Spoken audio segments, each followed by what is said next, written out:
Сайн манай үзэгчдээ өнөөдрийн хүний эрх подкастын ээлж зочноор Монгол Улсын их сургуулийн хууль зүйн сургуулийн захирал доктор Амар Санаагааг ураад байна. Сайн байна уу? Сайн байна. Бидний урилгыг хүлээн авч хүрэлцээрсэн танд маш баярлалаа. Баярлалаа. Сурж оролцуулж байгаа та бүхэндээ баярлалаа. Бид нар өнөөдөр үндсэн хуулийг тойрсон хэрэгжилтэй холбоотой хүний эрх хичээлөө холбоотой асуудлуудыг ярилцъя гэж шийдсэн байгаа.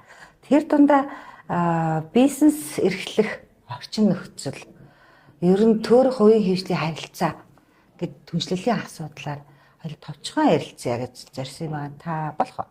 Болно. За тэгээ. Үндсэн хуулийн 16-гийн 4-дээр аж ахуй эрхлэх эрхтэй гэж заасан 1992 оны үндсэн хуулийн маш онцлог заалт байсан шүү дээ, тий. Өнөөдөр цаг хугацаагаа эргээд харах юм бол энэ заалтын хэрэгжилт ямар байна вэ? Бодит хөрсөн дээрээ өөрөө өөдөр яг ямар байна гэдэг чи асуухаас аргагүй болчтой л да. Хөрс халаад байна, орчны нөхцөл таараа байна, төр дарамтлж байна гэдэг зүйл их яригддаг. Та судлаач хүний хувьд яг энэ асуудлыг яг ямар байр суурьтай байдаг вэ? За, сонирхолтой асуулт. Ер нь яг үндсэн хуулийн буюу 1992 оны Монгол Улсын үндсэн хуулийн 16 дугаар зүйлийн 4 дахь заалтанд иргэн бүр хувийн аж ахуй эрхлэх эрхтэй гэж заасан байдаг. За, энэ заалтын цаад ач холбогдол юу вэ гэхээр ерөөсөө иргэн бүр өөрөө өөрийгөө авч явах энэ эрх чөлөөг нь болгоё. Бусдын одоо үйл ажиллагаанд дэмжлэг үзүүлэхээр хэлбэл хөдөлмөрлөд явах сонголтыг өөрөө хийх юм уу?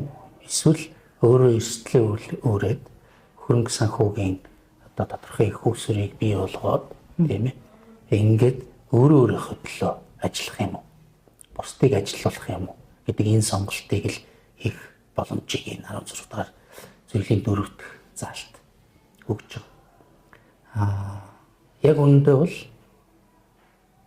одоогийн энэ нийгэмд бол хүн өөрөө өөрийгөө авч явах нь илүү чухал гэж харж байгаа. Өөрийнхөө төлөө хөдөлмөрлөд, өөрийнхөө төлөө бичээдэг бүтээлч хүмүүс бусдыг урайлан дуудаад нийгэмдээ хэрэгтэй ийм зүйлийг шинээр бий болгодог.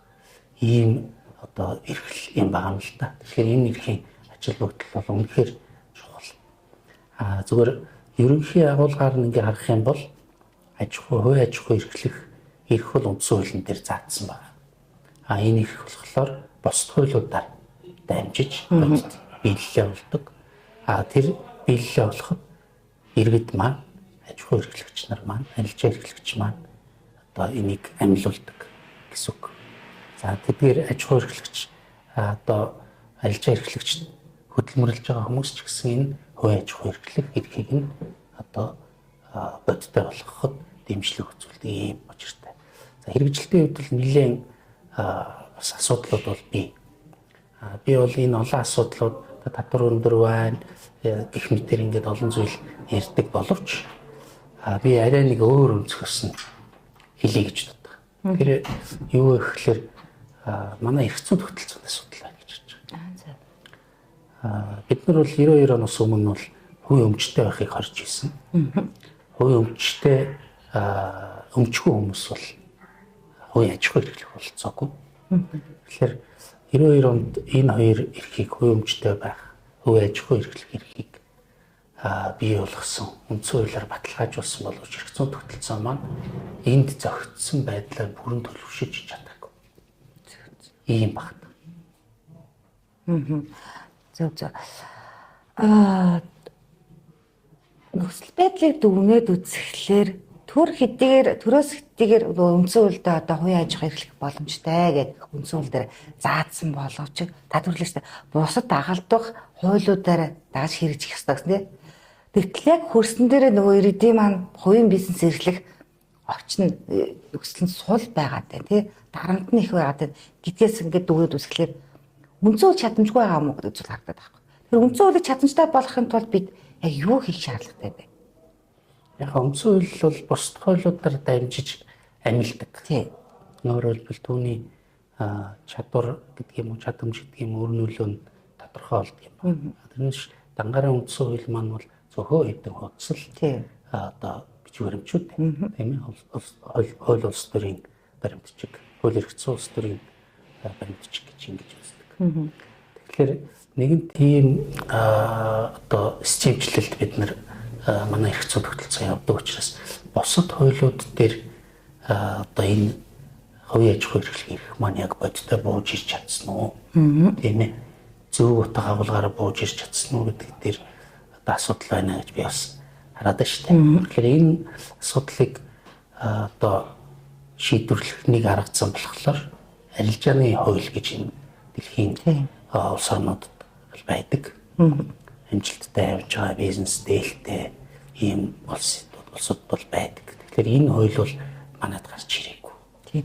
Одоо яг энэ хууль чинь яригдж байгаа. Та ажлын хэсэгт нь ажиллаж байгаа тийм. Аха. Энэ хуулийг би миний хараад байгаа л ингэж хараад байгаа байхгүй юу? Энэ хууль батлагдсанараа магадгүй үндсэн хуулийн сая битэр ярьсан чадамж нь илүү яа тийм сайжраад яг үндсэн хууль заасан иргэдийн эрх нөхөр хангах бас нэг нэлээд том хөшөөрөг болчих юм болоо гэж хараад байгаа юм л да. Та ажлын хэсэгт ажиллаж байгаа хүний хувьд одоо энэ хууль батлагдсанараа хувийн бизнес эрхлэхэд ямар таатай орчин нөхцөл бүрдүүлэх боломжтой гэж харж байгаа юм. Ер нь яг ингээд бизнес эрхлэж байгаа хүмүүст бол амаргүй байгаа. Угаасаа бизнес эрхлэх гэдэг бол маш хүнд байдаг. Өнөөдөр маш их хөрөнгөтэй олон ажилтнтай компани удирдлага бол маргааш компани төлбөрийн чадваргүй болох дампуурах юм эрсдэлтэй. Энэ бол дэлхийд дээр л байдаг үзэгдэл. Тэрийг харин дэмжсэн өөрөөр бизнес хийхээр зориулсан хүмүүсийг дэмжсэн эрх зүйн тогтолцоо маань юун дээр дутж ийн вэ гэхлээр цаад өглөөр гараа суураараа арилжаа эрхлэгч одоо бизнес эрхлэгчийг бол хууль зүйн хувьд бол бид нар арилжаа эрхлэгч гэж томьёолоод явж байгаа хуулийн төсөл дээр энэ арилжаа эрхлэгчтэй ихээ онцлогт төгссөн ийм эрх зүйн тогтолцоо ойлголт энэ Монголын эрх зүйд бий болсон уу үгүй юу гэдэг л энэ юм байгаад байна. Тэгэхээр хэрвээ энэ арилжааны хуулийн асуудал зөвөөрөө батлагдаад ингэ явах юм бол дарамт гэж ойлгогдоод байгаа хууль хоорондын зөрчилдөө эсвэл хуулийн өөрийнх нь утга агуулгыг янз янзаар хэрэглээд байгаа энэ практик хэрэглээнүүд нэг дор болоход нэг мөр болоход одоо тодорхой хэмжээгээр нааштай нөлөө үзүүлэх юм болоо гэж бодоод байна. Би яг жишээ хэлье. Одоо манай эрх зүйн тогтолцоонд бол иргэд хоорондын, компани хоорондын, хувийн аж ахуй хоорондын харилцаа бол гэрээ хэлцлийн замаар явдаг. Өөрөөр хэлбэл харилцан тохиролцоон дээр. Харилцан тохиролцоон дээр явж байгаа асуудлыг иргэний хуулиар зохицуулдаг. Тэгэхээр иргэний хуулийн одоо зохицуулалтын хүрээнд хэрэглэгчийг хамгаалж ирдэг. Бизнес эрхлэгч хоорондын одоо гэрээ хэлцээрийн асуудал гарч байна. Хэрэглэгч маань аж ахуй эрхлэгчтэй, арилжаа эрхлэгчтэй гэрээ хэлцэлдээс орж байгаа шүү дээ. Бид нар талах авч, автобусанд сууж, тэмээлт төрлийн үйлчилгээ авч, бид бас бол бүгдээрээ цаанаа гэрээ хэлцлийн бол авч. Гэтэл хэрэглэгчдэд зориулсан энэ зарим хэмжээнүүд бизнес эрхлэгчдэд үйлчилгээрээр ийм явж ирсэн. Сүүлийн 30 жил. Тэгэхээр уг мөн чанараараа бол хэрэглэгчийг хууль хамгаалдаг юм байна. Одоо давуу байдалтай аж ахуй эрхлэгчээс бизнес эрхлэгчээс ч юм. Хоёр бизнес эрхлэгчийг болохоор харин харилцан тэнцвэртэй байх талаас дэмждэг юм байна. Тэгэхээр ийм хоёр өөр зорилготой байх ёстой зүйлийг нэг эрх зүйн зохицуулалтаар одоо зохицуулангууд нэг бол хэрэглэгч нь тохироод аж ахуй эрхлэгч бизнес эрхлэгч нь хожоод шударга усаар гэсэн. Нэг бол бизнес эрхлэгчдэд шударга биш ийм үр дагаварлаа хүрч байгаа. Тэгэхээр арилжаа эрхлэгчийг нэг тусдан зохицуулаад явъя. Би хоорондын харилцаа. Хэрэглэгч хоорондын харилцааг нь бол хэрэглэгч арилжаа эрхлэгчийн хоорондын яг тэр харилцааг нь бол өөр хуулиар зохицуулаад өөр ойлголттой хүрээд ингээ явъя гэдэг ийм л одоо шаардлагын үднэс энэ хуулийн төсөл эргэдэг явж байгаа. Тухайн хууль хэр амтай байх гэсэгтэн тухайн салбар ч юм уу, иргэдийн ч юм уу төлөөллийн дуу хоолойг тусах нь маш чухал байдаг шээ тий. Сүүлийн жилүүдэд хуулийн төслүүд дээр иргэдийн санал бодлыг тусгах, санал авах захимаар ч юм уу те ажлуудыг нэлээд эрчимтэй хийдэг болсон байна л да. Арилжааны тухай хууль дээр яг энэ бизнес эрхлэгчдийн саналыг тусах тал дээр хэр юутай ажиллаж байгаа, баланстай ажиллаж байгаа юм бол Яг энэ хууль ер нь хэрэгтэй юм уу үгүй юм уу? Ер нь бид нар одоо энэ хувийн аж ахуй эрхлэгч гэдгийг бол тусдан зохицуулах уугүй юу гэдгийг бол судалж эхэлсэн нь бол өөр 2016 оноос юм. за. Одоо 8 дахь жил, 9 дахь жил рүү гарах гэж байсан үг. Тэгэхээр нэлээд удаан хугацаанд бас болгоомжтой энэ асуудлыг судалж ирээд нэг 2 жил орчим ер нь хэрэгтэй юм уу гэдэг дээр тандсан. Танан судалгаа хийгээд за ер нь бол хэрэгтэй юм байна. Хэрэгтэй байж болцсохгүй юм байна гэж ингэж үзээд за тэрийг гаргахтаа бол мэдээж гадаад улсуудын туршлагыг харна. Бизнес эрхлэгчдийн дунд одоо фокус ярилцлагын өмнө жишээлбэл төрийг жишээлбэл бусдыг сайдыг, улс төрчийг, албан тушаалтныг тийм тэрний төлөө тэгвэл би энэ төлөө юу хийсэн гэдэг юм чинь нэг номер дугуйн толгоонд слогийн судалгааны бус дараах хэрэгслүүдийг хэрэгэлсэн. Тэгээ энэ хүрээндээ бол нэгэн их одоо судалгааны ажлууд хийгдсэн, тандалтууд хийгдсэн. Бизнес эрхлэгчид маань бол одоо арилжааны хууль гэхэлэр Монголд байхгүй чинь шууд ойлгохгүй шүү дээ. Тийм ээ. Ийм асуудлууд дээр хүндрэл байна уу? Энэ дээр ер нь ямар асуудал байна вэ гэдэг агуулгын хүрээнд цаагаараа тойруулаад асууад байсан юм байна. Тэгэхээр нэг төвөрийн аргаар 1000 гаруй одоо аж ахуй нэгж өөрөө бизнес эрхлэгчдээс асуусан байна. Бас төвөр нь бол слогийн шинжилгээ ухаанаараа бол 1000 гаруй гэдэг бол маш өндөр тоо юм байна. Тэгэхээр энэ хүрээндээ бол тодорхой саналууд аваа явж исэн. Яг хэм хэмжээний түвшиндээ бол одоо бизнес эрхлэгчтэй яриад явж байгаа юм. За. Түр паусч чадах уу? Нөгөө манай хүүхэд ирж байгаа. За зөв. Хад гэж юм. Хад явж байгаа юм. За. Баярлалаа. Зөв.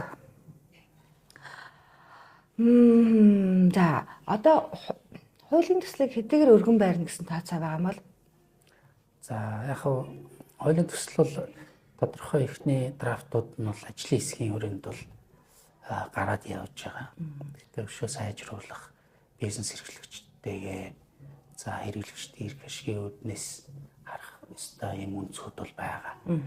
Зүгээр эх оны хаврын чуулганаар тодорхой хэмжээгээр энэ асуудал яригдах болов гэсэн ийм бодолтой байгаа. Яг манайд бол ер нь хууль бол маш хурдан боловсруулагдаад үр дагавар нь яах нь мэддэхгүйгээр өргөн баригдчихдаг. Энэ хуулийн төслийн хувьд бол харьцангуй 6-7 жил, 7-8 жил тасралтгүй судлаад л одоо ингээл илтээ ярилцлага хурлууд хийгдэл маш их олон одоо төрлийн үйл ажиллагаагаар энэ арилжааны хуулийн асуудал хэрэгцсэн учраас эслэгдчих юм бол харьцангуй хурдан үсэх хуралд өргөн баригдаад батлагдах болов гэж хэлж байна. Монгол улсад одоогоор нэг 900 гаруй байл.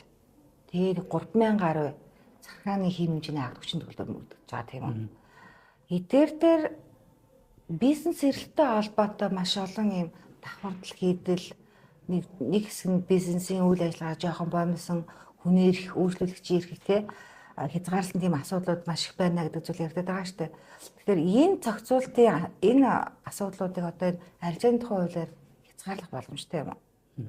Яг саяны таны ярьдаг хуулийн тоо хэмжээний дүрм журмын тоог бол би бас хэлж мэдэхгүй байна. Мэдээж олон байгаа. Зүгээр ер нь бол арилжааны хуулиар захиргааны асуудлыг зохицуулахгүй гэж харж байгаа. Өөрөөр хэлбэл иргэний хуульч нь бол үндсэндээ тохиролцоон дээр үндэслэн харилцааг л дэмждэг байна. Тэгэхээр яг энэний иргэний хуулийн бизнес хувьд нь арилжааны хууль болох юм. Тэгэхээр бизнес зориулсан хууль. Тэгэхээр энэ дээр бол элдв янзын захиргааны байгууллагаас нэмэлт дарамт учруулах байдаг юм уу тийм ээ. Ийм бол асуудал гарахгүй энэ хууль батлагдсанаар. Нөгөө талаасаа арилжааны хууль хэрвээ амжилттай ингээд боловсруулагдаад батлагдах юм бол цаашдаа захиргааны хэмжээний одоо бизнес хамааралтай тоо буурах болов гэж ийм хүлээлттэй байгаа. Төрийн зохицол одоо багасах энэ тал руугаа явдаг. одоо баруун бол deregulation гэж ярьдаг. Зохицуулахаас зайлсхийх гэж. Тэгэхээр зохицуулаад байх тусмал төр юм уу ямар нэгэн байгууллага оролцоод байна гэсэн үг шүү. Оролцохгүй өөрөө бизнес эрхлэгчид маань асуудлаа шийдвэрлээд байвал уг нь илүү сайн байхгүй. Тэгэхээр энэ хүрээнд арилжааны хууль бол одоо их ажил бүгдэлтэй зарчмын шин шийдэл болно гэж бид нар харж байна. Гэхдээ маш цөөн тохиолдолд бол одоо зохицуулалт орохоос өөр аргагүй бол бүлийн зөвшөөрөх ёстой л дээ. Энэ хүрээ та бүхэн ярилцах цаг дуусч байна. За танд нэмж хэлэх зүйл байгаа л. За би түрүүн нэг хэлсэн санаагаа л хэлье. Манайд бол иргэн бүр өөрийнхөө төлөө хичээж ажиллах. Бүтээлч хүмүүсийг дэмжих ийм үндсэн хуулийн бол баталгаа бий болсон. Энэ баталгааг амьдруулах бусад хууль тогтоомжууд маань бол тодорхой хэмжээгээр энэ сүүлийн 30 хэдэн жилд бий болсон боловч дахин системчлэх хүмүүсийн буруугаар ойлгоод байгаа дарамт шахалтуулаад байгаа гэдэг энэ давхардл хийдэл энэ зүйлүүдийг бол одоо шийдвэрлэх шаардлага бас байгаа. Нөгөө талаасаа ер нь хүний эрх гэдэг бол өөрөө тэр эрхийг хангахын төлөө явах хэрэгтэй. Өөрөө тэр эрхээ амьдруулах хэрэгтэй. Тэгэхээр бусдаас тэрийг шаардах юм бол тэр шаардж байгаа этгээдээс л жишээлбэл төрөөс л хамааралтай болно гэсэн үг. Тэгэхээр өөрөө би юу хийсэн бэ? Өөрийнхөө эрхийг эдлэхийн тулд бусдаас шаардахгүйгээр өөрөө тэр эрхээ эдлэх хэмжээнд би өөрөө одоо шийдлүүдээ санаачлагтай ажилласан уу гэдгийг одоо бодох ёстой. Энэ ч гэсэн бас арилжаа хууль аж ахуй эрхлэлт бас хамааралтай. Баярлалаа. За баярлалаа. Энэ удаагийн подкастын зочноор Монгол Улсын их сургуулийн хууль зүйн сургуулийн захирал доктор Амар Санаа Гарсаа. Баярлалаа.